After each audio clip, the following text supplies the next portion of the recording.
لأن الناس كلهم جميعا يجب أن يكون دينهم الإسلام، فإذا كان يجب أن يكون دينه الإسلام فإنه يلزم من ذلك أنه يجب أن يتعلموا لغة الإسلام. بسم الله الرحمن الرحيم. الحمد لله والصلاة والسلام على رسول الله وعلى آله وصحبه ومن اتبع هداه. أما بعد. دروس اللغة العربية لغير الناطقين بها، يعني араб тілінде сөйлей алмайтын адамдар үшін соларға арналған араб тілі дәрістері. Біздер альхамдулилля осы күнге дейін бірінші және екінші томды бітірген болатынбыз.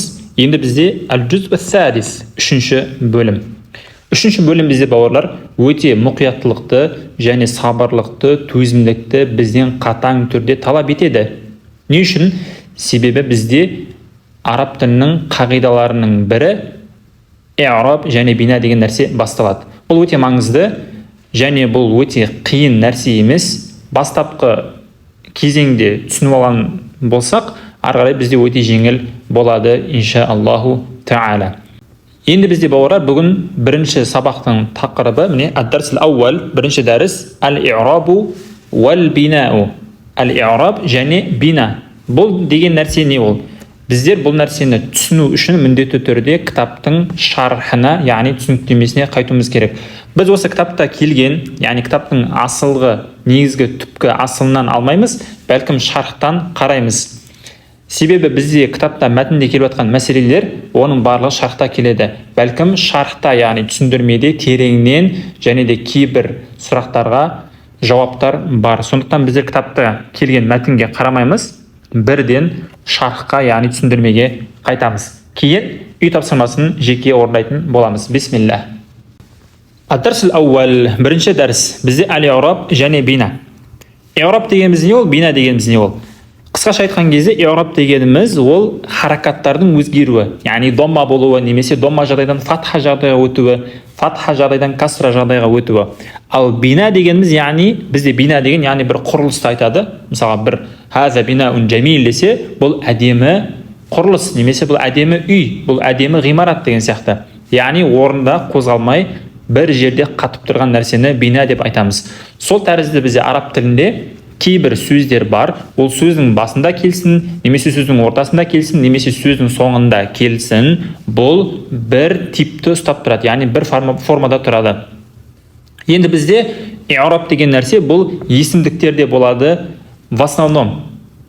Ал бина дегеніміз бұл в основном бұл аф'алдарда, яғни глаголдарда болады. Кейбір жағдайлар бар, олар есімдіктер, бірақ та олар бинаға жатады, яғни өзгермейді ешқандай. Сөздің басында, ортасында, соңында келсін, немесе оған бір нәрсе әсер етсе де ол өзгермейді. Және сол тәрізді глаголдардың ішінде кейбір глагол бар, олар не істейді? Өзгереді. Яғни сөздің басында немесе сөздің алдында оған бір әсер ететін нәрсе келсе, ол өзгереді. Демек қорытынды бізде есімдіктерде асыл не болады? i'раб болады, яғни харакаттар өзгереді. Ал етістіктерде асылы бізде қатып қалған нәрсе, харакаттары өзгермейді. Тек қана кейбір жағдайда өзгереді. Енді біздер есімдіктер мен етістіктерді жеке-жекелеп алайық. Біріншісі фил асма, яғни есімдіктерде. Алисму фил асма, яғни есімдіктерде алисму имма му'рабун ва имма мабни. Бізде есімдіктер либо му'раб болады, либо мабни болады. Фал-му'рабу, му'раб дегеніміз мағынасы не ол? Хуа ма тағайяра ахируху бисабабил амил. Яғни ол белгілі бір фактор себепті соңғы харакаттарының өзгеруі. Наху, мысалға, джаа ал-мударрису деп айтқан кезде, ал-мударрису осы жерде фа'илун марфу' ва аламату рафи ад-дамма. Яғни бұл фа'ил, яғни джаа деген біз етістік, ол глагол, оны атқарушы бізде мударрис, яғни бізде келіп жатқан кім? Мұғалім. Демек мұғалім бұл белгілі бір іс-әрекетті, яғни осы іс-әрекетті атқарушы.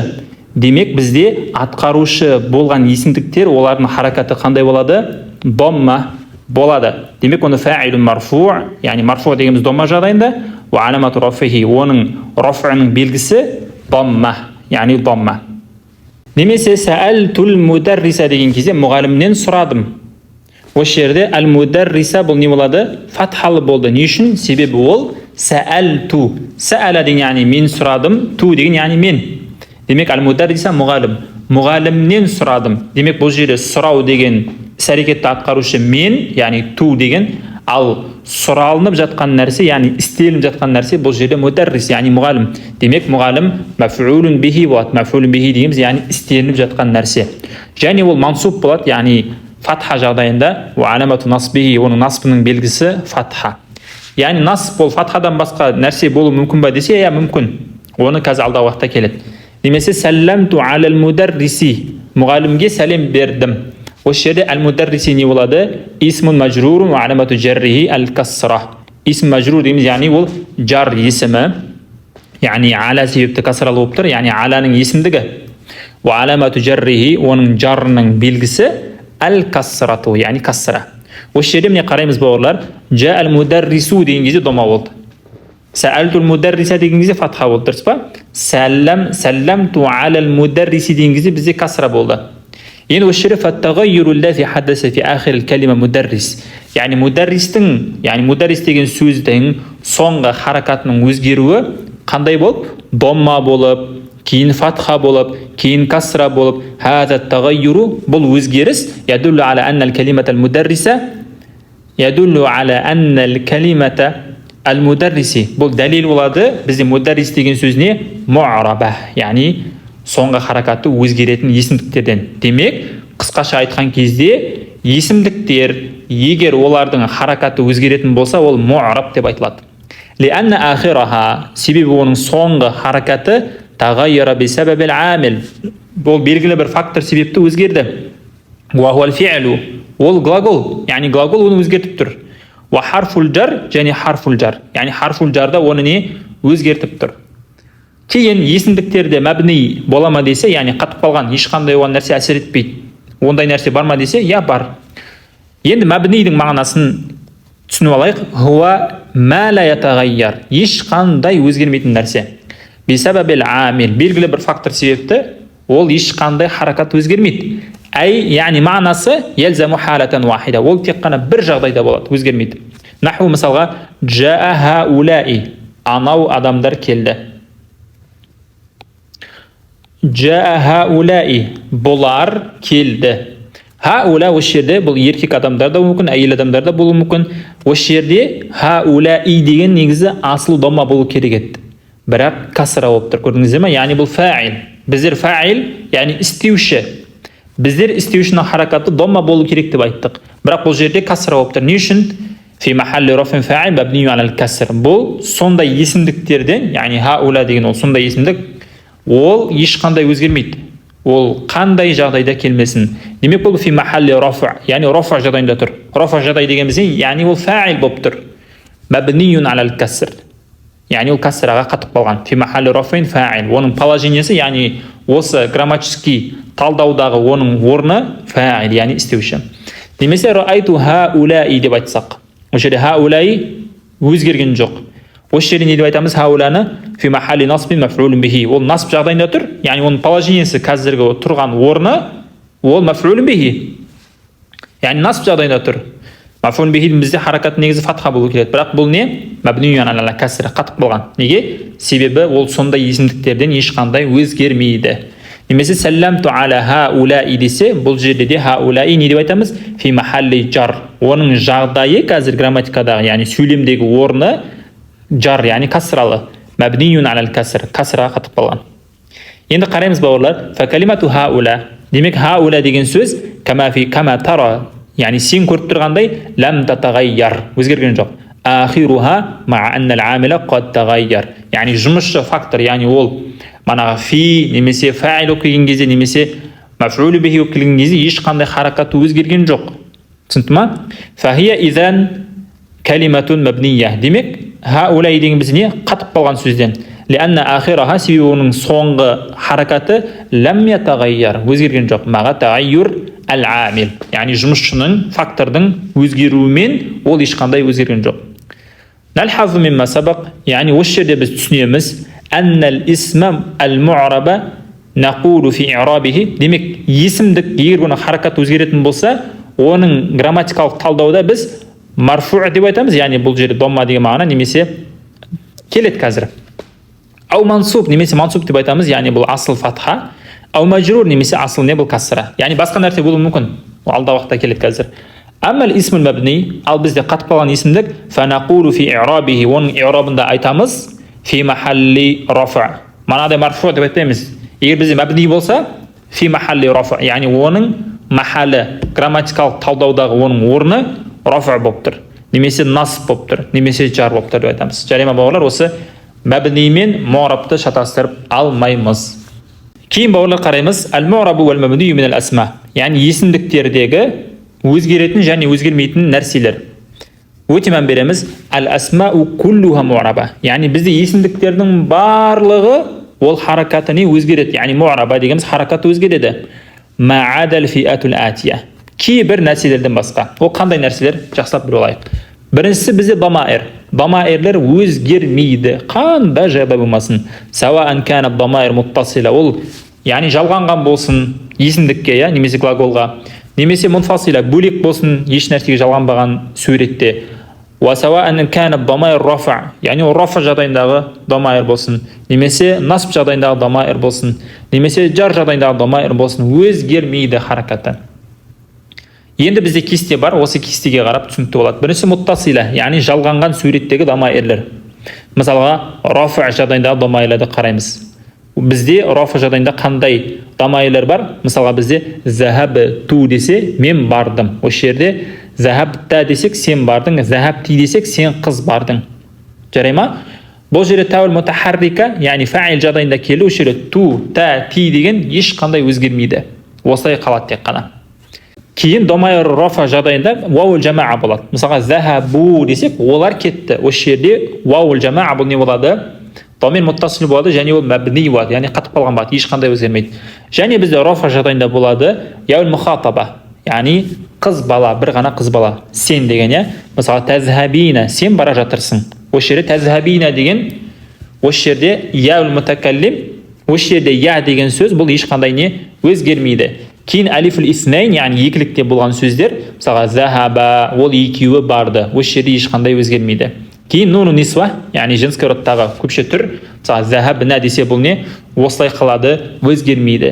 Кейін соңғысы наул мутакаллимин, яғни көпшілік біздер деп сөйлеп жатқан адамдар, мысалға захабна десе біздер бардық. Осы жердегі захабту, захабу, тазхабин, захаба, захабна, захабна деген нәрсе ешқандай өзгермейді рафа жағдайында.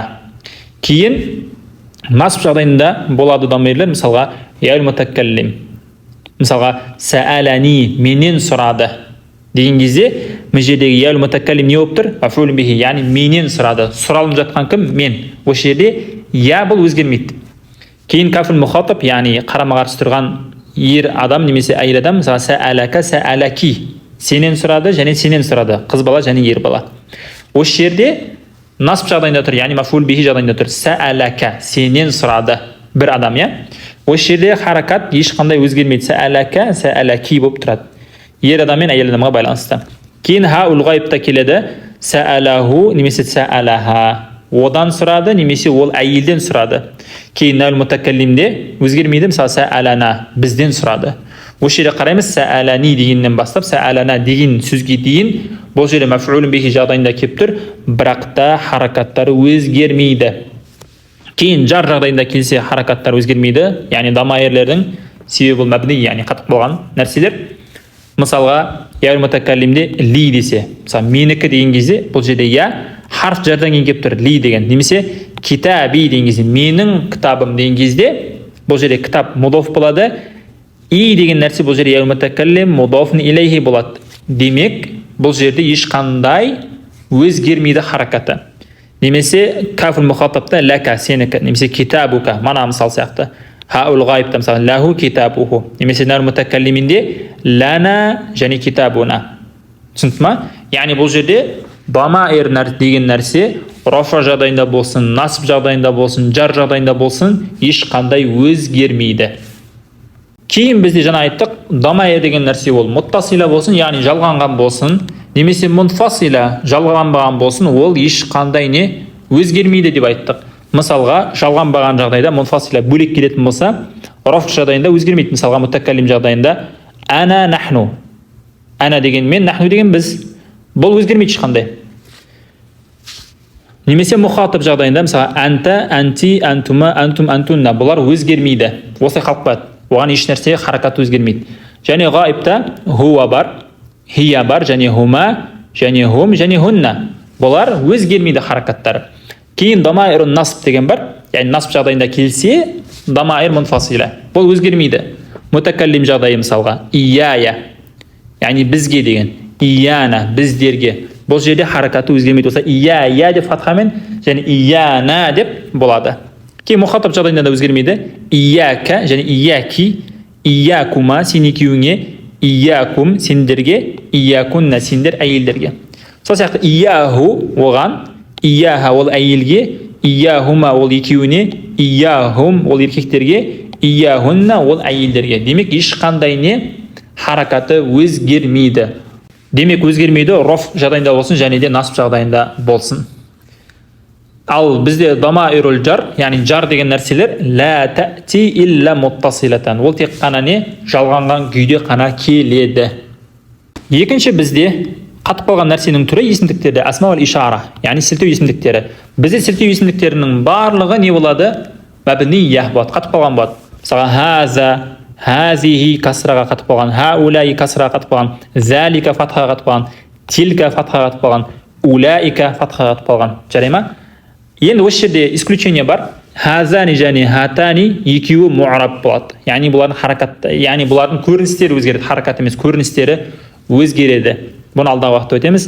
Кейін асмаул маусула бізде өзгермейді. Яғни бұл который деп аударылады, бізде қазақ тілінде болмаса керек. Сондай-ақ деп аударады, Аллаху әлем, мен білмеймін қазір.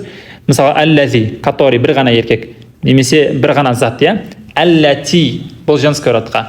Аллазина бұл ер адамдар, иә, сондай-ақ которые, аллати, которые женщины, иә. Енді осы жерде исключение бар. Аллазан және валлатан, осы екеуі му'раб болады. Бұлар мәбди болмайды. Яғни бұл алдағы уақытта иншалла келеді. Төртінші бізде есімдіктердің ішінде қатып қалған нәрсе ол қандай? Асмаул истифхам, яғни сұрау есімдіктері. Мысалға, мән бұл тек қана сукунге қатып қалған, кейін ма бұл да сукунге қатып қалған, кейін айна бұл фатхаға қатып қалған, өзгермейді харакаты, мата деген нәрсе қатып қалған, кайфа деген нәрсе қатып қалған. Бұлар не? Харакаттары өзгермейді. Күллу асмаул истифхам мабнiyya. Бүткіл сұрау есімдіктері қатып қалған болады, тек қана исключение бар, айю деген нәрсе ол не? Му'раба, яғни оның харакаты өзгереді. Бесіншісі асмау шарт, яғни шарт есімдіктері, мысалға мән деген, иә. Кейін мә, бұл алдағы уақытта келеді иншалла толыққанды. Кейін мәхма деген нәрсе бар, кейін айнама, кейін мата, кейін хайфума, бұлардың барлығын мағынасы не? Алдағы уақытта өтетін боламыз иншалла. Күллу асмаи шарт мабнiyya. Барлық шарт есімдіктері қатып қалған болады. Ма'ада айю, тек қана айюдан басқасының барлығы. Фахия му'раба. Ол не болады?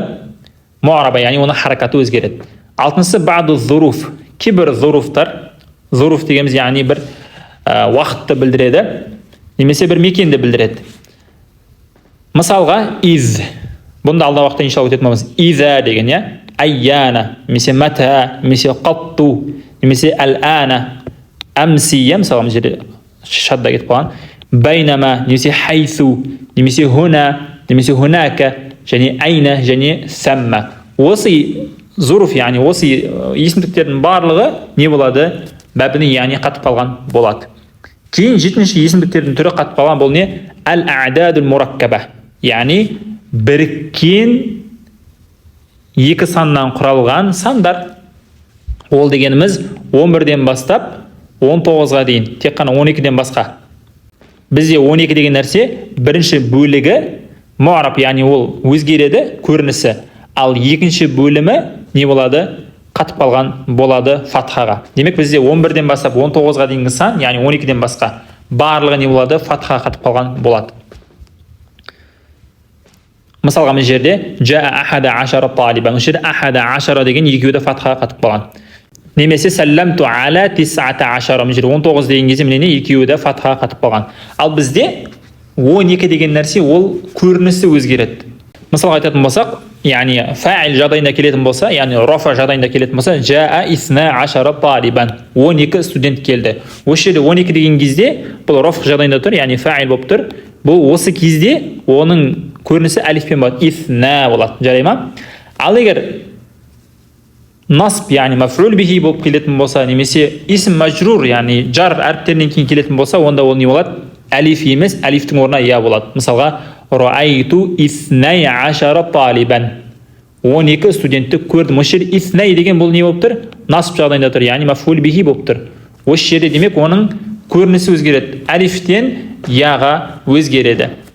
8-ші түрі бізде асмаул аф'ал, яғни бұл етістік есімдіктер деп айтады. Бұл дегеніміз мысалы хайхата деген сөз, және уффин деген сөз, және амин деген сөз. Яғни бұл сөздер есімдікке де жатпайды, және етістікке де жатпайды. Асмаул аф'ал, яғни етістік есімдіктері бұлар 3 түрлі болады. Біріншісі исму фи'лин мадин, яғни өткен шақтағы етістік есімі. Мысалы хайхата, яғни оның мағынасы өте алыс деген мағына.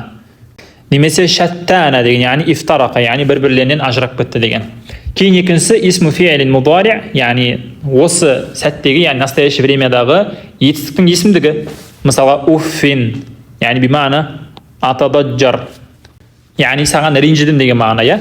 Немесе уахи, оның мағынасы атаваджау. Демек, үшіншісі бізде нәрсе исму фи'лин амр, яғни бұйрық райындағы етістік есімдігі. Яғни манағы біріншісі, екіншісінің барлығы не болады? Харакаттары қатып қалған болады, өзгермейді. Мысалы, амин деген сөз сукунға қатып қалған, я? Яғни мағынасы истаджиб, маған жауап бер деген. Немесе сахин деген. Жерде тануинге қатып қалған, я? Оның мағынасы үскут, яғни үндеме немесе аузыңды жап деген. Хазил асма, осы есімдіктердің барлығы бауырлар танубу анил фи'ли фи заманихи. Яғни өз уақытында глаголдың қызметін атқарады. Ва ма'наху ва амаlah, яғни оның мағынасында және оның жұмысында атқарады. Қысқаша айтқан кезде бұл етістікке де және есімдікке де жатпайды, екеуінің ортасында болады. Келесі бізде аламатул и'раб ал-аслия вал фар'ия. Яғни бізде и'рабтың белгілері бар. Олар аслия болады, яғни негізгі белгілер, және фар'ия, яғни негізгі емес, негізден тыс болған белгілер бар. Енді бізде жадуал юбайину аламатул и'раб ал-аслия вал фар'ия. Бізде енді кесте берілген, осы кесте негізгі белгілерді және негізгіден тыс белгілерді бізге көрсетіп беретін бізде кесте бар. Вал-асмау аллати ту'рабу бихази ал-аламат. Бірінші бізде аламатул и'раб ал-аслия, яғни негізгі біздегі и'рабтың белгілері. Олар қандай? Біріншісі ад-дамма аламатул рафа, яғни бізде рафаттың белгісі, бізде негізгі белгісі оның дамма болады. Ол қандай есімдіктерде болады? Ол муфратта болады, яғни жеке бір есімдерде. Немесе жам'ат таксир, яғни көпше түр, бірақ та асылғы негізін жоғалтылған, яғни жам музаккар сәлім емес. Мысалға талибун, туллабун. Туллабун бізде не болады? Жам'ат таксир болады, яғни негізгі өзінің формасын жоғалтылған көпше түр. Кейін жам муаннас сәлим болады, яғни көпше түрдегі болған жинский род. Мысалы, міне әл-амсила, мысал келіп тұр. Жа әл-мударрису, мұғалім келді. Бұл мударрис бір ғана муфрат, яғни жекеше. Ат-туллаб бұл не болады? Жам'ат таксир болады. Ат-талибат бұл не болады? Жам'ат муаннас сәлим болады. Демек, бұл жерде бұлардың рафаның белгісі не болады? Дамма болады. Ал бізде фатха бұл аламату насб, яғни насбтың ең негізгі белгісі, яғни асылғы белгісі.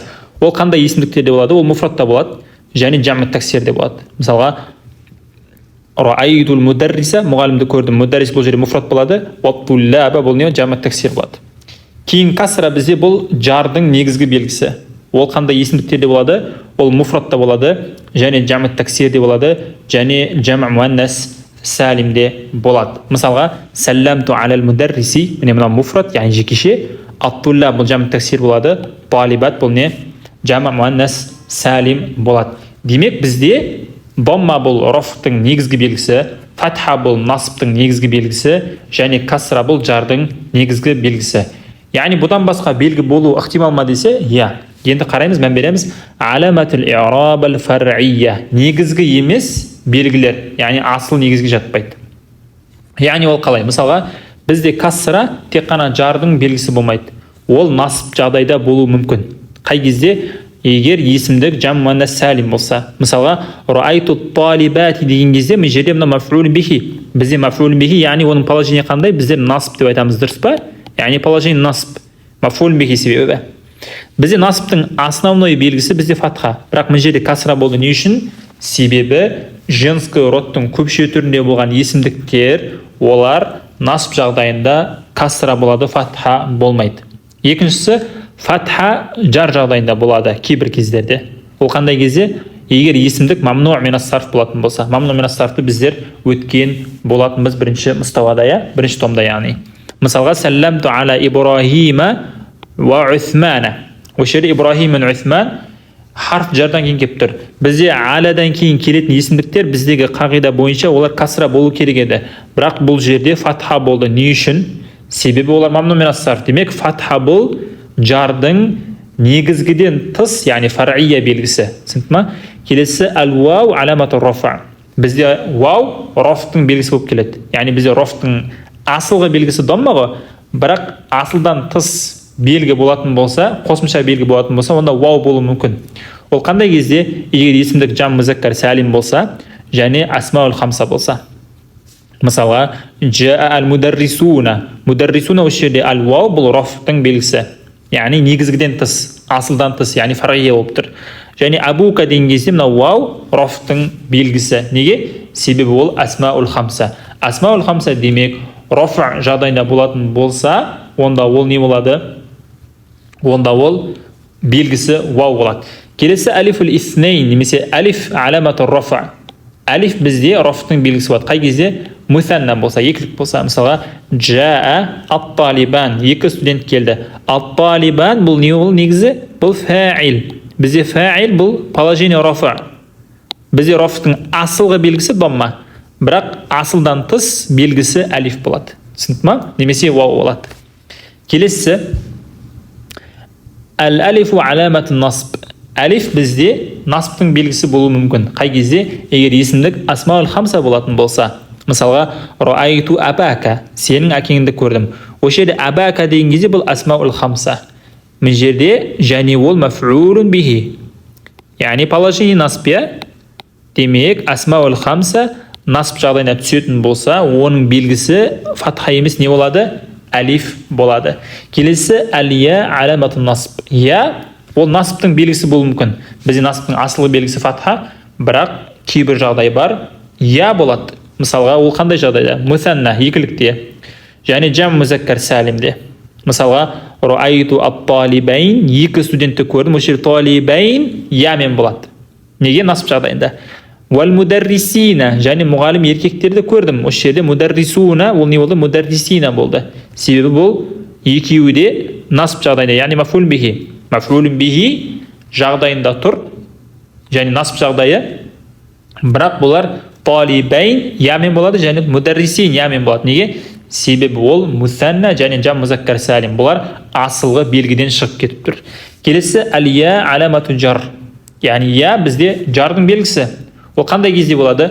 Ол мусаннада екілікте болады, және жам музаккар сәлимде болады, және асмаул хамсада болады. Яғни жар жағдайдан кейін. Харф жардан кейін мусанна келсе, және жам музаккар сәлим келсе, және асмаул хамса келсе, бұлардың белгісі я болады. Мысалға, сәлләмту аля талибайн. Осы жерде не? Я болды. Немесе әл-мударрисин, немесе әбика. Бұл жерде бүткілінің белгісі не? Я болады. Неге? Себебі олар жар жағдайында тұр, және бұлар асылғы белгі емес, яғни касра емес, бұлар не болады? Белгілері я болады. Кейін бізде бауырлар асмаул хамсаның шарттары бар. Юштарату ли-и'раб асмаул хамса бихадил аламат. Яғни біз асмаул хамса екен қайдан білеміз? Яғни оның белгісі вау болады, немесе алиф болады, немесе я болады. Вау болады қай кезде? Роф жағдайында болса. Алиф болады қай кезде? Насб жағдайында болса. Я болады қай кезде? Жар жағдайында болса.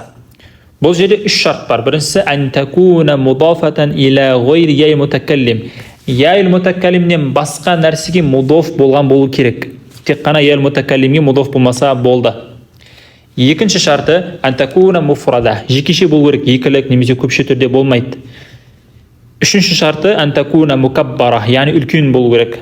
Үлкен дегенімізде, яғни кішірейтпелі шырайда болмау керек. Мысалға, ахука, сенің бауырың, бізде кішірейтпелі түрге айналдыратын болсақ, ухай болады, яғни кішкентай бауыр. Немесе абым болса, убай болады, убайюн. Бұл кішірейтпелі шырай.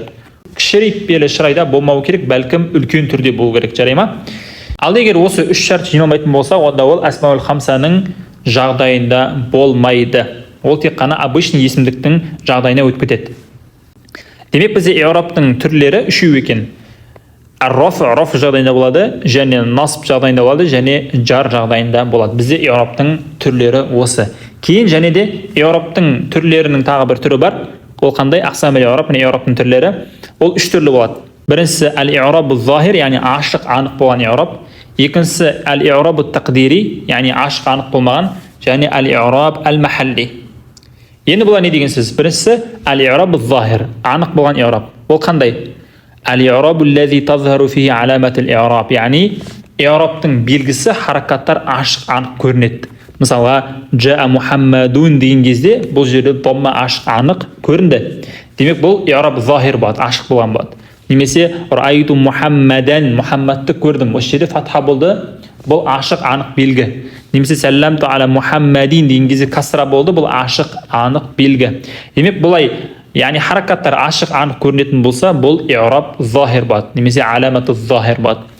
Екіншісі түрі i'rabтың al-i'rab al-mahalli. Бұл дегеніміз не? Huwa-l-i'rab allazi la tazharu fihi al-alamat wa la tuqaddar. Бұл жерде ашық, анық көрмейді, немесе тұспалдап та айтылмайды. Тұспалдап та не айтылмайды. ويكون تأثير الإعراب في المحل لا في اللفظ. الإعراب المحلي يكون في الأسماء المبنية وفي الجمل وفي شبه الجملة وفي المصدر المؤول. يعني бұл жерде бір ашық, бір анық белгіні айтпаймыз, бәлкім бұл белгілі бір орынды айтамыз. Мысал мен түсіндірейік. Хаза талибун деген кезде осы хаза деген нәрсе не болады? Исму ишара мубтада фи махалли рафа. Яғни оның рафтағы жағдайы мубтада. Немесе ва антасуму хайрул лакум деген кезде осы ан не болады? Ол харф насб болады, тасуму бұл фи'л болады. Екеуі бірігеді де мастар муаввал деп айтамыз, фи махалли рафи мубтада. Бұл мубтада болады. Немесе ат-талибу яктуб деген кезде яктубу бұл не болады? Ал-джумлатул фи'лия, яғни етістік сөйлемі фи махалли рафи, раф жағдайында тұр, не болады? Хабар болады. Ат-талиб мубтада болса, бұл жерде яктубу бұл хабар болады. Яғни бұл жерде махал дегені, яғни бір белгілі бір орында ғана болады. Жарай ма? Алда уақытта келеді иншалла бұның барлығы. Немесе ат-талибу фил фасл деген кезде, фил фасл бұл жерде шибхул джумла фи махалли рафин хабар болады. Яғни бұл махалдағы, яғни бір орны, яғни бұл осы фи мен фаслдың, және яктубтың, және антасуму деген, және хазаның орны, яғни махалы не болады? Бұл i'rabтың бір белгілерінің бірі болады. Келесі бізде al-i'rab at-taqdiri. Al-i'rab at-taqdiri деген бауырлар бізде тақдир деген, яғни бұл мағынасы ашық, анық көрінбейді, бірақ адамның миында болады, адамның ойында тұрады ол нәрсе. Міне мағынасын айтып жатыр. Хуа, яғни i'rab at-taqdiri дегеніміз al-i'rab allazi la tazharu fihi alamat al-i'rab li sababin mani' дейді.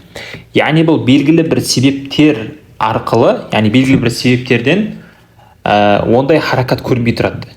La tazharu fihi alamat al-i'rab, яғни i'rabтың ашық, анық белгісі көрінбей тұрады. Бәлкім ол не? Подозреваемый айтса деп айтады орысша, яғни ол адамның ойында тұрады, бірақ ол көрінбейді. Не үшін? Себебі бұл жерде белгілі бір себептер бар. Мани' деген, яғни белгілі бір кедергілер бар. Ва туқаддару аламату кааннаха мазкура. Яғни харакат ол дейтін адамның адам ойша ойлап тұрады, бірақ та ол не тілге айтылмайды. Ва асмау аллати ту'рабу i'рабан тақдириyan саласату анва. Бұлар көп емес, тек қана 3 түр бар.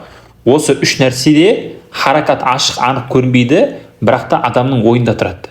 Біріншісі түрі al-ism al-maqsur. Al-ism al-maqsur. Ол дегеніміз не ол? Wal-ismu al-mu'rab. Яғни ол mu'раб болатын есімдерден allazi akhiruhu alifu lazima. Яғни оның соңында, яғни сол бір сөздердің соңында алиф болады, лазима, яғни ол міндетті түрде болады. Мафтухун ма qablаha. Яғни оның алдындағы әріп, яғни алифтің алдындағы әріп не болады? Бізде фатхалы болады. Туқаддару фихи ал-аламат ас-салас. Яғни осы жерде 3 белгіде не болады? Туқаддар, яғни ашық, анық айтылмайды, бәлкім адамның ойында болады, ойша болады. Мысалға, жаа ал-фата деген кезде, бұл жерде соңғы әрпі қандай? Алиф, фата. Және алифтің алдындағы әріп, та әрпі фатхалы. Демек бұл не болады? Исм мақсур болады. Осы жерде жаа ал-фата деген кезде бізде жаа не болады? Етістік, яғни фи'л. Ал етістікті істеуші ол фа'ил бізде. Бұл кезде не деп айтамыз? Фа'илун марфу' ва аламату рафиhi ad-dammatu al-muqaddara. Яғни бұл фа'ил марфу' muqaddara. Фа'илун марфу' яғни дамма асыл негізі, ва аламату рафиhi оның даммасының белгісі ад-дамма муқаддара, яғни тілге айтылмайтын дамма адамның ойында тұрады. Алал алиф, міне алифтің үстінде. Яғни біздерге тілге айту қиын болады қалай? Жаа ал-фатау деп айту бізге қиын. Сондықтан бұл не болады? Харакат көрінбейді. Екіншісі мысал, раайту ал-аф'a деген кезде маф'ул бихи мансуб ва аламату насби ал-фатха ал-муқаддара. Яғни бұның насбының белгісі фатхатул муқаддара. Яғни адамның ойындағы фатха тілге айтылмайды. Алал алиф, яғни алифтің үстінде.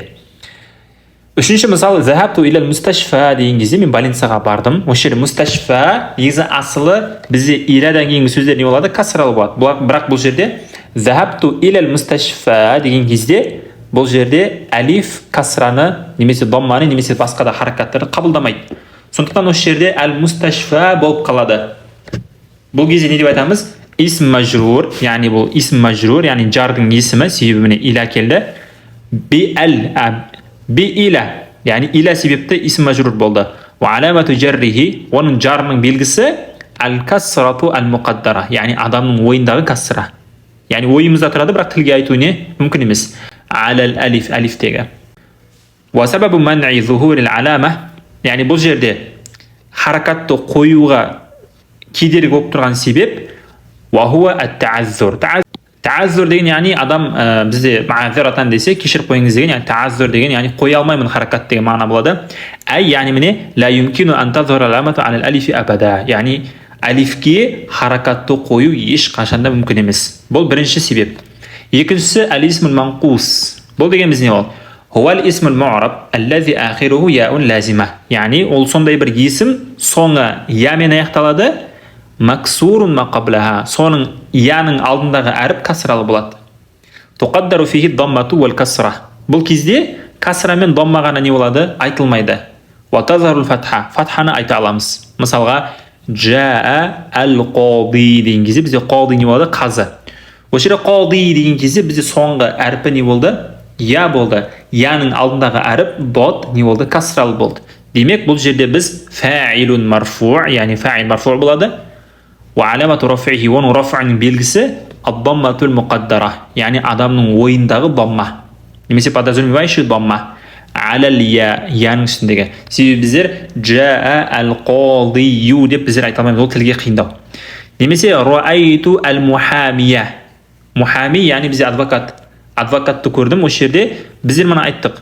Насб жағдайында, яғни фатха жағдайында бізде ашық анық болады, тек қана дамма және касра кезінде ашық анық болмайды деп айттық. Демек бұл кезде қалай айтамыз? Маф'улун бихи мансуб, яғни бұл маф'улун бихи мансуб, ва аламату насбихи, оның насбының белгісі ал-фатхату захира, яғни ашық анық көрінген фатха. Үшінші мысалда захабту илал жани. Осы жерде жани деген кезде бұл исм мажрур болады. Немен? Не себепті? Би иля, илямен ва аламату жаррихи, оның жарының белгісі ал-касратул муқаддара, яғни адамның ойындағы касра. Алал я, яның үстінде. Енді бұл жерде ойлау мүмкін, захабту илал жани деген кезде итаки касралы болып тұрма, жоқ па деп. Жоқ, олай болмайды. Себебі, егер біз шынайы касра деп айтатын болсақ, захабту илал жани деп айтуымыз керек болады. Осы жерде бізде жани деген кезде бұл жерде касра нунның астында болып тұр. Яда емес, түсінікті ма? Ва сабабу ман'i зухурил алама, яғни бұл жерде белгінің, харакаттың белгісінің ашық анық көруіне кедергі болып тұрған себеп хуа ас-сиқал, яғни бұл ауырлық. Яғни мағынасы юмкину ан тазхар ал-алама алал я валакиннаха сақила. Яғни біздер аламаны мана дамма немесе касраны қоя аламыз, бірақ ол не тілге қиын болғандықтан біздер не оны қоя алмаймыз. Лакиннаха сақилатун фи нутқ, яғни айтқан кезде мысалы жаа ал-қадию, захабту илал жани деген кезде тілге ауырлық болған себепті біздер не харакатты қоя алмаймыз. Қад якуну ал-манқусу махсуф ал-я. Кейбір кездерде я манағы ал-қади деген кезде немесе мухами деген кезде, ал-жани деген кезде я әрпі өшу мүмкін. Қай кезде? Ва тухзафу я фи саласи халат. Үш жағдайда не я әрпі өшіріледі. Біріншісі жағдай иза лам якун мухаллан бил алифи вал лам. Яғни алиф ламсыз болса, мысалға қадин. Осы жерде алиф лам жоқ, я? Алиф лам жоқ болған кезде бізде қалай айтамыз? Қадин деп айтамыз. Немесе мухамин, немесе жанин. Түсінді ма? Осы жерде хаза қадин деген кезде бұл қазы. Осы жерде хаза бізде мубтада болады, бастауыш. Қалдин не болады? Хабар болады. Яғни баяндауыш. Ол марфу' ва аламату раф'ихи, және оның раф'ун белгісі ад-дамма ал-муқаддара. Яғни подразумевающий дамма аля ал-я ал-махзуфа, өшірілген яның үстінде. Ва танвину ивадун аля ал-я ал-махзуфа. Осы жерде бұл жерде қалдин деген кездегі бұл танвин яның орнына келген нәрсе болады. Екінші жағдайда иза лам якун мудафан, яғни бір сөзге мудаф болмаса. Ол мысалы хаза қалдин, бұл қазы. Жаа мухамин, адвокат келді. Аль-фаслу халин, класс бостыр. Осы жерде, яғни бір нәрсеге мудаф болмаса, ол кезде не болады? Яны өшіріп тастасақ болады. Үшіншісі иза лам такун мансубан, егер мансуб жағдайында, яғни насб жағдайында болмаса. Ал егер амма иза кана мухалла би ал егер әл кіретін болса, онда не болады? Ал-қалди деп не? Осы айтамыз. Яны кіргіземіз. Немесе мудаф болса, мысалға қалди Мәкката, Меккенің қазысы. Осы мудаф жағдайда не болады? Я бізде көрінеді. Ау кана мансубан, егер мансуб жағдайында болатын болса, мысалға раайту қалдиян, осы жерде не? Я бізде ашық анық келеді. Фаиннал я туфбату ва тазхару кама тара фил амсила. Яғни бұл жерде я бізде ашық анық көрінеді, және ондағы харакат бізде ашқанық болады. Біздер мана айтып келдік, біріншісіне исм мақсур болса, және исм манқус болса, үшінші жағдай қай кезде, яғни харакат бізде ашқанық көрінбейді, егер ол яул мутакаллимге мудаф болса. Мысалға джадди, менің атам, немесе балади, менің қалам, замили, менің сыныптасым немесе группаласым, китаби, менің кітабым. Осы жағдайда туқаддару фихи ал-аламату салас. Бұл жерде не? Харакат үш жағдайда да не болады? Көрінбейді. Мысалға жаа замили. Осы жерде асыл негізі қалай болу керек еді? Жаа замилу и болу керек еді. Осы жерде біз, яғни грамматикалық талдау жасаған кезде фаилун марфу аламату рафиа дамматул муқаддара. Яғни бұл фаил, яғни етістікті атқарушы, істеуші марфу болады, яғни раф жағдайда, дамма жағдайы асыл негізі. Ва аламату рафихи, оның даммасының белгісі ад-дамматул муқаддара, подразумевающий дамма. Яғни біздің миымызда тұр. Тілге ашық айта алмаймыз. Не үшін? Алама қабла al-ya al-mutakallim wa huwa mudafun wa ya al-mutakallim fi mahalli jarri mudafun ilayhi. Яғни бұл жерде қысқаша айтқан кезде я al-mutakallimге жалғанған себепті біздер не? Дамманы айта алмаймыз. Я al-mutakallimге сай келетін харакат бізде ол касра. Сондықтан біздер замилу и деген жоқпыз, замили деп айттық. Не үшін? Я al-mutakallimге сай болу үшін. Түсінікті ма? Осы жерде замили деген кезде замил бұл не болады? Мудаф болады. Я мутакаллим бұл мудафун илейхи болады. Немесе раайту жадди, атамды көрдім. Осы жерде бауырлар жадди деген не болады? Маф'ул бихи болады. Бұл жерде ра'a бұл фи'ил болса, бұл жерде ту дейтін бұл фа'ил болады. Маф'ул бихи мансуб, яғни бұл насб жағдайындағы маф'ул бихи, ва аламату насбихи, оның насбының белгісі аль-фатхатул муқаддара. Асыл негізі қалай болу керек еді? Раайту жаддаи болу керек еді. Бірақ фатха не болды? Подразумевающий болып қалды. Не үшін? Себебі яул мутакаллимге сай келетін харакат біз не дедік? Касра дедік. Және ол жад мудаф болады, ал яул мутакаллим мудафун илейхи болады фи махалли жар. Келесі салламту аля садиқи деген кезде досыма сәлем бердім. Осы жерде садиқи не болады? Исм мажрур болады. Ва аламату жаррихи, оның жарының белгісі al-kasra al-muqaddara, подразумевающий касра. Алама қабла ял мутакаллим ва хуа мудаф. Және ол мудаф болады, садиқ деген нәрсе. Ял мутакаллим бұл не болады? Мудафун илейхи болады. Енді осы жерде не себепті осы жерде подразумевающий болып тұр деген сұрақ болса, бұл жерде сәбәбі ман'i зухур алама, яғни алама белгінің көрінуіне кедергі болып тұрған нәрсе, бауырлар, осы жерде манағы яул мутакаллимге сай келетін харакат бізде касра болғандық себепті. Кейін бізде кесте берілген ал-марфуату минал асма, яғни есімдіктерде марфу жағдайы қай кезде болады? Жадуал юбаййину марфуату минал асма. Яғни есімдіктерде марфуаттар қай кезде болады? Біріншісі мубтада хабар болса, бізде не болады? Марфу болады. Мысалға марфу деген яғни дамма. Мысалға мубтада хабар кезде Аллаху ғафурун деген кезде Аллаху мубтада болады. Және оның раф'ының белгісі дамма. Ғафурун хабар болады. Және екіншісі исму кана ва ахаватуха. Кана және оның сестралары болса, ол кезде не болады? Даммалы болады. Мысалға, ва кана Аллаху ғафурур рахима деген кезде, осы жерде Аллах не болады? Исму кана марфу' ва аламату рафи ад-дамма аз-захира болады. Үшіншісі исму када ва ахаватуха. Бұның барлығын біздер алдағы уақытта иншалла өтеміз. Када осы жерде не болады? Оның есімі және каданың сестралары, яғни кадаға ұқсаған нәрселер, олардың есімдері не болады? Марфу' болады. Мысалға, кадар кафиру юслим, яғни имансыз адам мұсылман бола жаздады деген мағына. Осы жерде кафир не болады? Исму када марфу' ва аламату рафихи ад-дамма аз-захира болады. Одан хабару инна ва ахаватуха. Иннаның және оның сестраларының хабарлары. Біздер бұны екінші томда өткен болатынбыз, иә, бірінші сабағында. Мысалға, инналлаха алимун бизати судур. Осы жерде Аллаха не болады? Исму инна болады. Осы жерде алимун хабару инна болады. Марфу' болады. Ва аламату рафихи ад-дамма аз-захира болады. Одан хабару ланнафия лил джинс. Бұны алдағы уақытта өтеміз. Ла му'минатин мутабарриджат. Осы жерде ланың хабары мутабарриджат болды, және ол марфу' ва аламату рафихи ад-дамма аз-захира болады. Одан кейін фа'ил деген нәрсе бізде марфу' болады. Мысалға, халақаналлаху. Бізді Аллах жаратты деген кезде, бұл жерде халақа деген бұл фи'ил, ол фи'илді істеуші кім? Аллах. Демек бұл жерде Аллаху болады. Одан кейін наибул фа'ил деген нәрсе бұл да марфу' болады. Мысалға, фухимат дарсу, сабақ түсінілді. Осы жерде ад-дарсу не болады? Наибу фа'ил марфу' ва аламату рафихи ад-дамма. Одан кейін ал-ма'туфу алал-марфу', яғни марфу'ға байланған нәрселер не болады?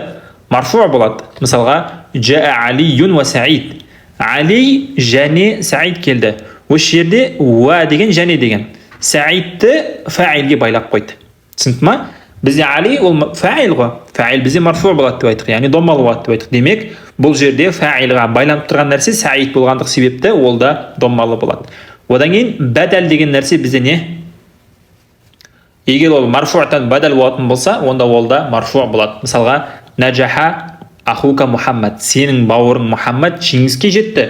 Осы жерде ахука деген нәрсе бұл фа'ил, және Мухаммад ол бәдәл болады. Бәдәлун марфу' ва аламату рафихи ад-дамма аз-захира. Одан кейін на'тул марфу', яғни марфу'тың сипаты бізде марфу' болады. Мысалға, хада ражулун салих. Бұл салиқалы кісі. Осы жерде ражулун бұл не болады? Хабар болады. Хабар бізде марфу' дұрыс па? Және ол ман'ут, яғни сипатталып жатқан нәрсе. Салихун бұл на'т болады, сипат, яғни бұл да не болады? Марфу' болады. Немесе таукидул марфу'. Марфу'тың таукиді, яғни күшейтпелі шырайы не болады? Марфу' болады. Мысалға, жаа ал-мудиру нафсуху. Директордың өзі келді. Түсінді ма? Осы жерде ал-мудиру не болады? Фа'ил марфу' болады, ва аламату рафихи ад-дамма болады. Және нафсуху не болады? Таукидун марфу' ва аламату рафихи ад-дамма болады. Кейін ал-маджрурут минал асма, яғни есімдіктерде болатын маджрулер, олар қандай болады? Маджрур дегеніміз яғни касралы есімдер. Біріншісі ал-масбуқу би харфил жар. Егер есімдіктің алдында жар әріптері келетін болса, онда ол не болады? Исм маджрур болады. Мысалға, ат-туллабу фил фасли. Студенттер класста деген кезде фасли не болды? Исм маджрур болады. Неге? Себебіне фи деген харф жар келді. Харф жар дегеніміз яғни өзінен кейін келген есімдікті касралы қылады. Екіншісі ал-мудафу илейх. Егер ол мудаф илейхи болатын болса, есімдік мудаф илейхи болатын болса, ол маджрур болады, яғни касралы. Мысалға, ал-Құрану китабуллахи.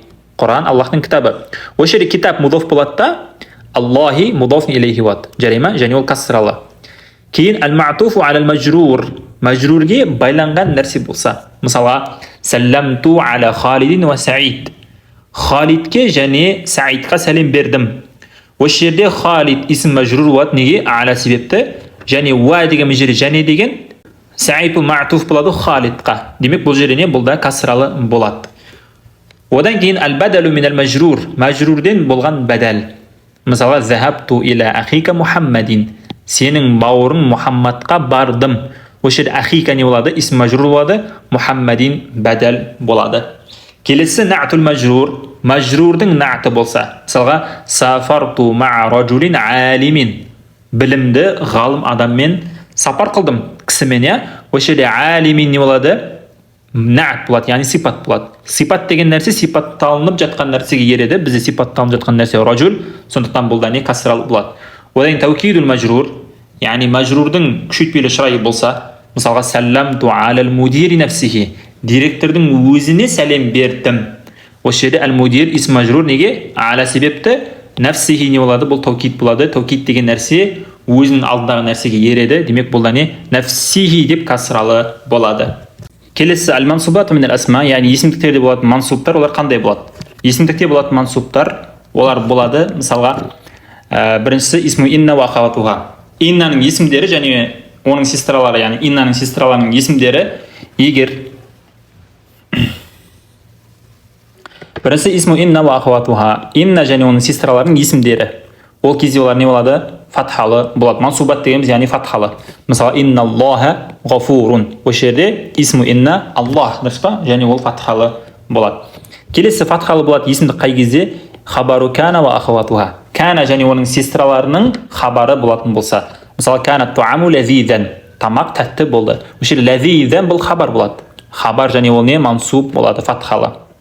Келесі хабару када ва ахаватуха. Када және оның сестраларының хабарлары не болады? Олар мансуб болады. Бірақ мансуб болған кезде бұлар не болады? Жумля фи'лия жағдайында болады. Мысалы, када ал-кафиру юслим. Имансыз адам мұсылман бола жаздады деген кезде, осы жерде юслим деген жумля фи'лия фи махалли насб хабару када болады. Яғни насб жағдайында ол каданың хабары. Одан кейін исму ланнафияти лил джинс. Яғни ланнафия лил джинстің есімі болатын болса, мысалы, ла талиба илмин каслану. Білім талапкер ол жалқау болмайды. Осы жерде ла талиба деген кезде бұл фатхалы неге? Бұл исму ланнафияти лил джинс болады. Одан маф'улун бихи бізде фатхалы болады. Мысалы, фахимту дарса. Осы жерде дарса маф'улун бихи мансуб болады. Жарай ма? Келесі әл-маф'улу фих. Маф'улу фихтер не болады? Фатхалы мансуб болады. Мысалға, сафарту лейлан. Түнде сапар қылдым. Немесе жаласту индал мудири. Индал мудири деген кезде осы шибхул джумля не болады? Фи махалли насб маф'ул фих болады. Одан әл-маф'улу ли ажлихи деген нәрсе бізде не болады? Бұның бәрін алда уақытта өтеміз иншалла. Әл-маф'улу ли ажлихи деген нәрсе бізде мансуб болады. Мысалға, житту рағбатан лил илм. Білімге жақсы көріп келдім, немесе білім талап ету үшін келдім деген сияқты. Келесі әл-маф'улу ма'аху деген нәрсе бұл да мансуб болады. Мысалға, сафарту вәл джабала. Мен таумен бірге сапар қылдым деген мағына. Яғни бұл мен сапар қылған кезде жанымда тау болды деген сияқты. Яғни таудың жанынан өттім деген мағына болады. Кейін әл-маф'улу мутлақ бұл да мансубаттардан болады. Мысалға, хафизту дарса хифзан. Яғни сондай бір жақсы жаттаумен сабақты, дәрісті жаттадым. Осы жерде хифзан әл-маф'улу мутлақ болады. Және ол мансуб болады. Келесі бізде әл-хал, яғни хал деген нәрселер бізде не болады? Мансубаттардан болады. Мысалға, житту мусриан. Яғни мен келдім асығып деген. Осы жерде мусриан бізде хал болады. Халун мансуб, ва аламату насбихи әл-фатха аз-захира болады. Келесі бізде мансубаттардан болатын нәрсе тамиз деген нәрсе. Мысалға, инди сау тамран. Менде са деген, яғни бір уыс менде тамыр, яғни финик бар. Немесе ана акбару минка синнан. Мен сенен бір жасқа үлкенмін деген. Осы жерде синнан деген не болады? Тамизун мансуб, ва аламат насбихи әл-фатха аз-захира болады. Келесі мустасна деген нәрсе бізде мансубаттардан болады. Мысалға, хадарат туллабу илля хамидан. Студенттердің барлығы келді хамидтен басқа. Мустасна деген яғни исключение. Жарай ма? Илля хамидан деген кезде бұл не болады? Мустасна мансуб болады.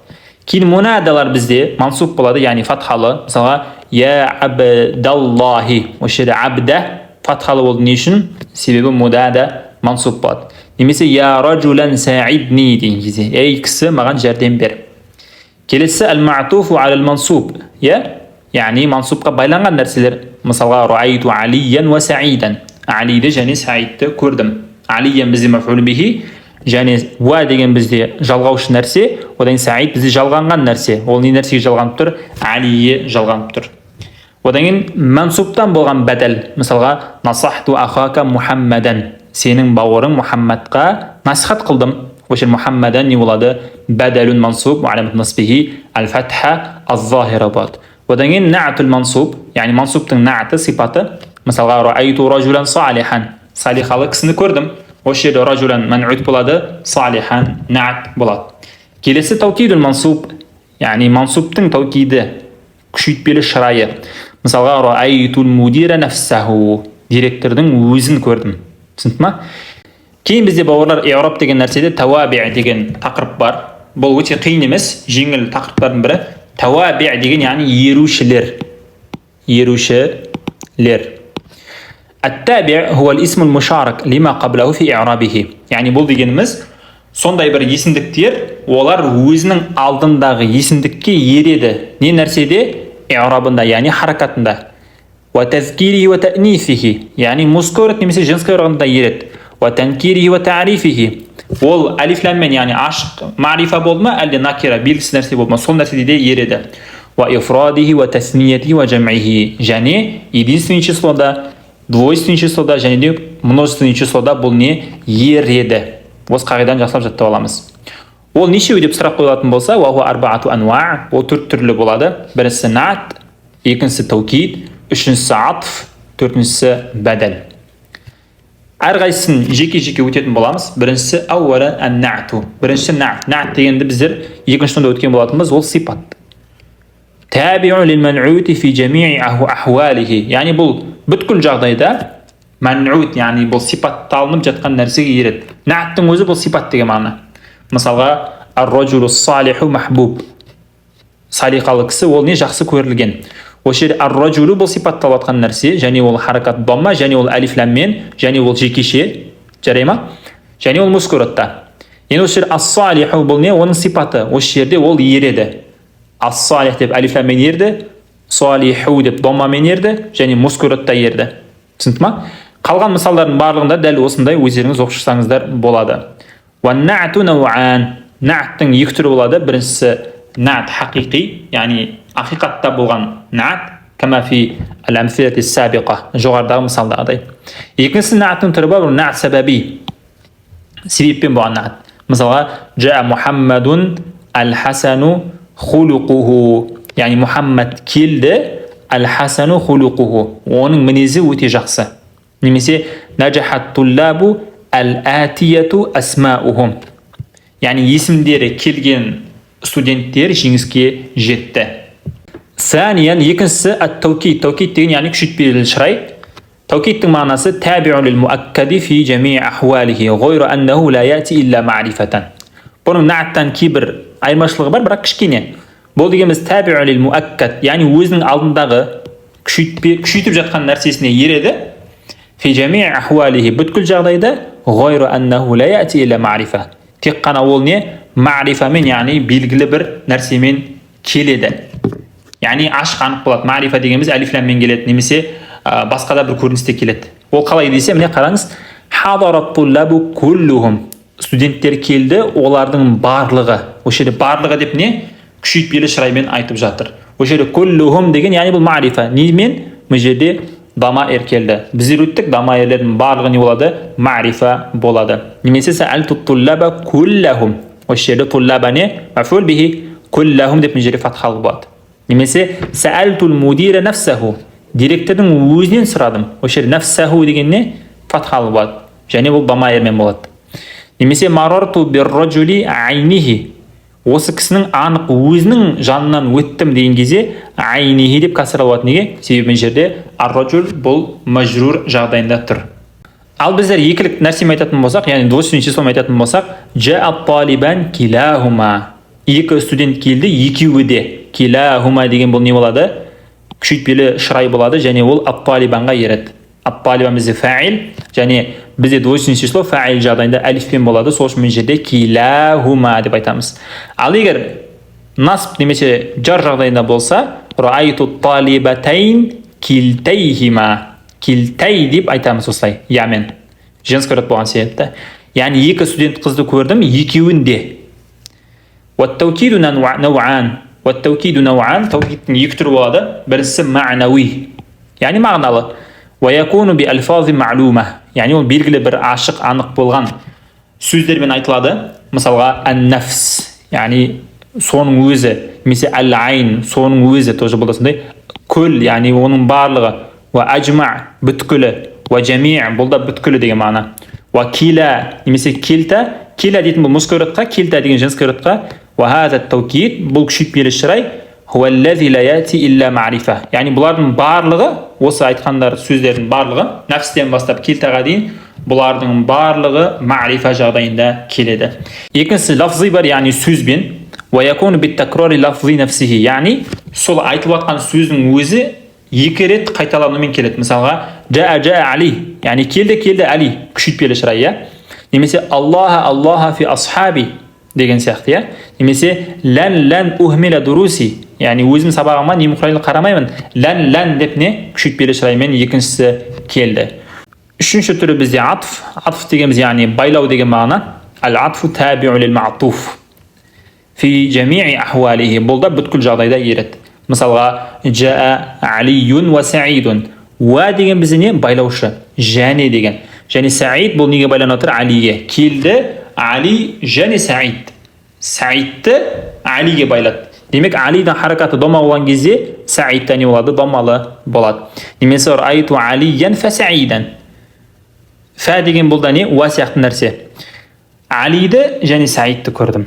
Немесе захабту иля Рияд сумма ал-Мадина. Риядқа бардым, сосын Мединаға бардым. Сумма деген бізде не? Бұл да атфтардың бірі. Тазауваджту Фатимата ау Хадиджата. Тазаувадж Фатимата ау Хадиджата. Фатимаға немесе Хадиджаға үйлен. Осы жерде ау деген бізде не болады? Харфу атф, яғни немесе деген мағына. Алиюн фиддари ам Халид. Үйде Али бар ма, әлде Халид бар ма? Ал-атфу науан, бізде де атф екі түрлі болады. Біріншісі атфу насақ, яғни ол ма'туфу бил харф. Бұл не? Харфпен болған, яғни әріппен болған, немесе сөзбен болған, бұл байлайтын нәрсе. Яғни жоғарыдағы мысал сияқты. Уа, немесе фа, немесе сумма, немесе ау, немесе әм. Екіншісі атфтың түрі бар, ол атфу баян. Уа хуа юшбихул бәдәл, ол бәдәлге ұқсас болады. Мысалға ақсама биллахи Абу Хафсин Умару. Аллахпен ант етті Абу Хафс Умар. Түсінді ма? Яғни Абу Хафс Умар дегені бұл жерде екеу бір адам. Яғни Абу Хафс Умар Аллахпен ант етті. Осы жерде Умару не болады? Бұл да домалы болады. Неге? Себебі Абуға қатысты болғаннан кейін. Төртінші түрі бар бізде әл-бәдәл. Бәдәл дегеніміз яғни заменяющий нәрсе. Әл-бәдәлу таби'у лил-мубдали минху في جميع أحواله غير أنه لا يشترط أن يتبعه في التعريف والتنكير. يعني бұл өзінің алдындағы нәрсеге, яғни заменять етіп жатқан нәрсесіне бүткіл жағдайда ереді. Тек қана бұл не? Ешқандай шарт қойылмайды. Қандай нәрседе? Яғни алифламен немесе алифламсыз болуында бұнда ешқандай шарт жоқ. Мысалдарды қарайық. Наджаха ахука Хашим. Сенің бауырың Хашим жеңіске жетті. Яғни сенің бауырларының қатарында кім бар? Хашим бар. Хашим бұл не? Бауыр деген сөздің ішінен заменять етіліп жатқан нәрсе. Яғни ол бауырларынан саналады. Немесе а'рифу ахака Хашиман. Сенің бауырың Хашимді танимын. Немесе руайту валидейхи уммаху ва абаху. Яғни оның ата-анасын көрдім, анасында және әкесінде. Иқтади бил Фаруқи Умар. Яғни Фаруқ бізде Умар радиаллаху анхудың лақабаты, яғни Фаруқты Умар Фаруқтың, яғни Умар Фаруқтан иқтади деген, яғни үлгі ал деген. Хаулай туллабу мужтахидун. Осы жерде хаулай деген нәрсе мубтада болады да, ат-туллабу бәдәл болады. Бізде бәдәлдің төрт түрі бар. Міне әл-бәдәлу арбаату ануа. Біріншісі бәдәлу кулли мин кул. Яғни куллу мин кул деген бәдәл. Мысалға наджаха ахука Хашим. Сенің бауырың Хашим жеңіске жетті. Осы жерде яғни Хашим бұл не? Сенің толыққанды бауырың болады. Екіншісі бәдәлу бa'ди мин кул. Яғни бүткіл нәрседен кейбір нәрсе заменять етілсе. Мысалға акалту даджаджата нисфаха. Тауықты жедім жартысын деп жатыр. Яғни кейбір бөлігін. Үшіншісі бәдәлдің түрі бар, бәдәлу иштимал. Мысалға нафаани ал-муаллиму илмух. Яғни бұл тоже жаңағыдай оның белгілі бір бөлімі болады. Яғни маған ұстаз пайда берді, оның білімі. Төртіншісі бәдәлдің түрі бар, бәдәлу ғалап. Яғни қателес болған кезде заменять етіледі. Мысалға акалту хубзан тамран. Яғни ол финик жедім деп айтқысы келді, бірақ та қателесіп қалды да, акалту хубзан деп қателесіп қалды. Яғни нан жедім деді, кейін тамран деп не заменять етіп жіберді.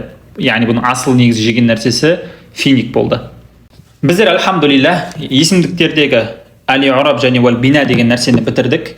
Бұл бауырлар өте сабырды және де төзімділікті талап етеді. Сондықтан осы сабақты мұқият мән беріп жақсылап тыңдап аламыз.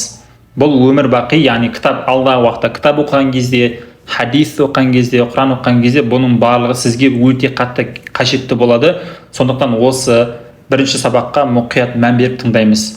Кейбір қиындықтар болуы мүмкін, бірақ ол қиындықтарға қарап шамалы әлсіздік білдіріп тастап кетпеңіздер. Екіншісі бізде бауырлар әл-и'раб вәл-бина, яғни и'раб және бина бізде аф'алдарда, етістіктерде.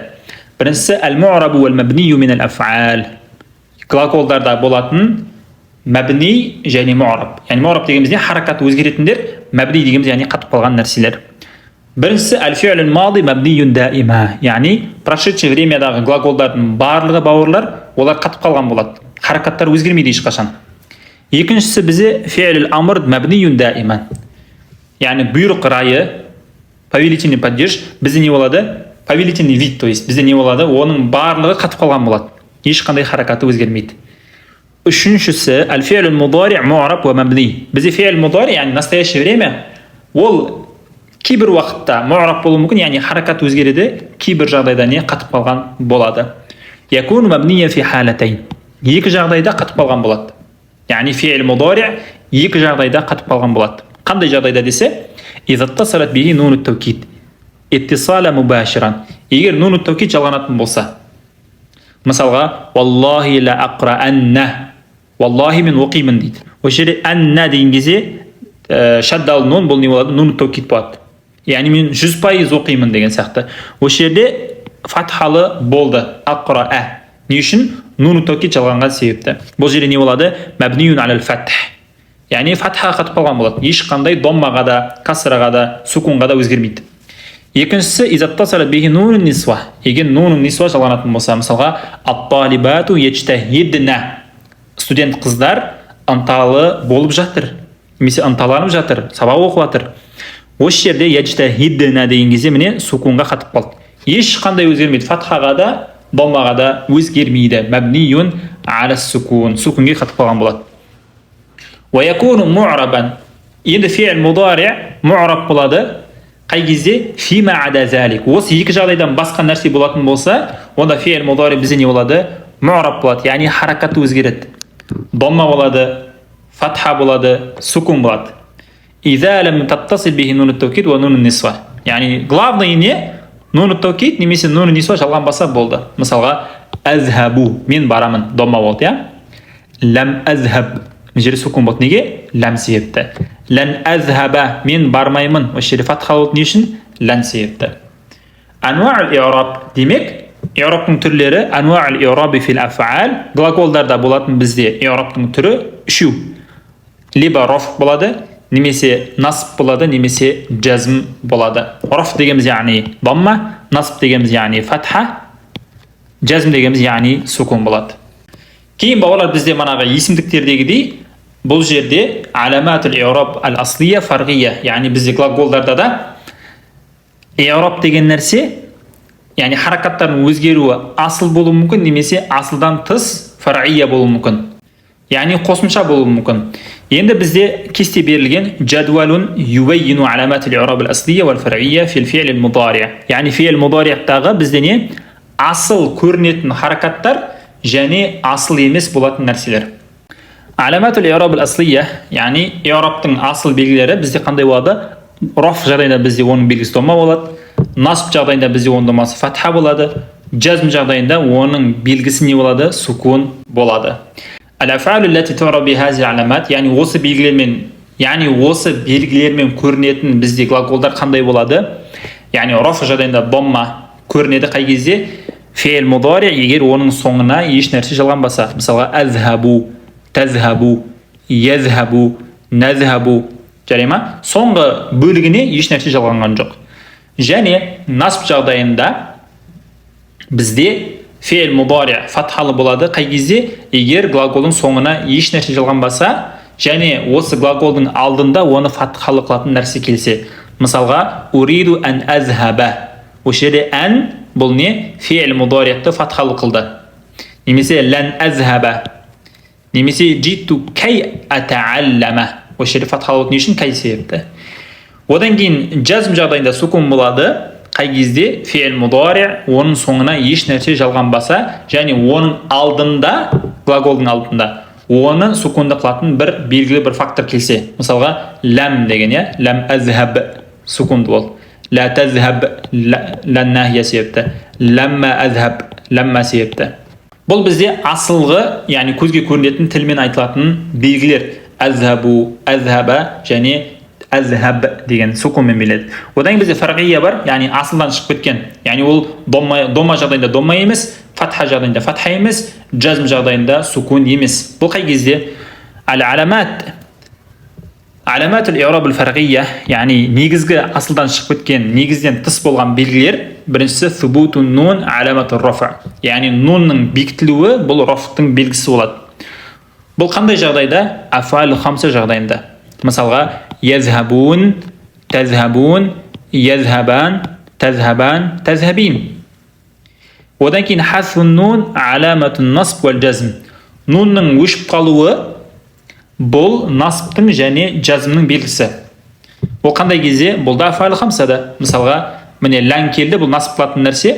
Лән язхабу немесе ләм тазхабу, ләм язхабу немесе лән язхаба немесе ләм тазхаби. Одан кейін хазфу харфил илля аламатул жазм. Ауру әріптің өшіп қалуы ол жазымның белгісі. Мысалға ол қандай жағдайда болады? Әл-фи'лул му'таллун нақис, яғни глагол ауру болса соңғы әрпі. Мысалға ләм ямши. Осы жерде ямши деген кезде ләм себепті оның ауру әрпі өшіп қалды. Немесе ла тарми, бұл жерде негізі я болу керек еді, бірақ ол өшіп қалды не үшін? Лән нахия себепті. Ләмма анса. Анса деген кезде бұл жерде алиф болу керек еді, бірақ ол ләмма себепті өшіп қалды. Кейін бізде глаголда да i'раб тақдири бар, яғни тілмен айтылмайтын, бірақ адамның ойында тұратын, подразумевается ететін нәрселер бар. Ал-аф'алу лати ту'рабу i'рабан тақдириян, яғни тақдири болатын бізде i'рабтың түрлері глаголдарда. Біріншісі әл-фи'лул мудари' әл-му'таллун нақис фи халати ар-раф'. Яғни ауру әріпті болған фи'л мудари' ол раф жағдайында болса, онда ол не болады? Оның i'рабы тақдири болады. Яғни айтылмайды, бірақ адамның ойында ойша болады. Мысалға ямши. Бұл негізі фи'л мудари', бірақ ол не? Асыл ямшию болу керек. Бірақ бұл соңғы әрпі ауру болғаннан кейін ямши деп не істедік? Харакатты алып тастадық. Адамның ойында бар бірақ. Немесе яд'у, немесе янса. Бұл жерде асыл барында яд'у, немесе янсау болу керек. Бірақ бұл жерде не? Соңғы әріптері глаголдардың ауру әріп болғаннан кейін біздер не істедік? Харакатты алып тастадық раф жағдайында. Аламату раф дамма ал-муқаддара мана'a min zuhuriha as-siqal fil ya wal-waw wat-ta'azzur fil alif. Бұл манағы жоғарыда айтып кеткен сияқты, яғни бұның харакатты біздер белгілі қылып көрсетуге кедергі болып тұрған себеп бар. Ол не? As-siqal ауырлық, яда ямши деген кезде, немесе ваудағы ауырлық, немесе алифтегі ta'azzur. Ta'azzur яғни кешіріп қойыңыз, қоя алмаймын деген мағына. Екіншісі әл-фи'лул мудари' әл-му'таллун нақис. Яғни бұл да не? Соңғы әріпі ауру болса, алифпен. Ол насып жағдайында болады. Мысалға лән анса немесе осы жерде аламату насб әл-фатха әл-муқаддара. Бұның насыптың белгісі подразумевающий фатха болады. Мана'a min zuhuriha, яғни оны біздер тілмен айтуға кедергі болды, қиындық тудырды, ат-ta'azzur. Одан кейін амма al-mu'tallu bil-waw aw al-ya fa alamatuhu zahira. Енді бізде насып жағдайында егер настоящее времядағы глагол ваумен немесе ямен болатын болса, олардың ашық харакаттары ашық анық көрінеді және қоя аламыз. Мысалға лән ад'уа, лән амшия деген сияқты. Яғни бұл тілге айтуға жеңіл. Үшіншісі әл-фи'лул мудари' әл-муда'аф фи халатил жазм. Егер глагол муда'аф болса, бұны алдағы уақытта өтеміз иншалла барлығын. Фи халатил жазм, жазм жағдайында болса, мысалға ләм ахуджа. Осы жерде міне ахуджа бұл не? Сукун қойылмайды. Аламатул жазм сайякуну муқаддар мана'a min zuhuriha iltiqa'u as-sakinayn. Яғни екі сукунның кездескені себепті біздер не? Муқаддара подразумевается еттік. Ләнна ал-асла ләм ахджуж. Негізі асыл ләм ахджуж еді. Бірақ екі жимді қосып жібердіктен еседік ахуджа қылдық. Wallahu ta'ala a'lam. Осымен бірінші сабақтың түсіндірмесі қысқаша осылай болды. Бұны өте жақсылап меңгеріп, жақсылап тыңдап, бірнеше рет жазып дәптерге жаттап аламыз бауырлар. Бұл оңай сабақтардың бірі емес, сондықтан сабырды талап ететін болады. Яссараллаху лана ва лакум Аллаху а'лам.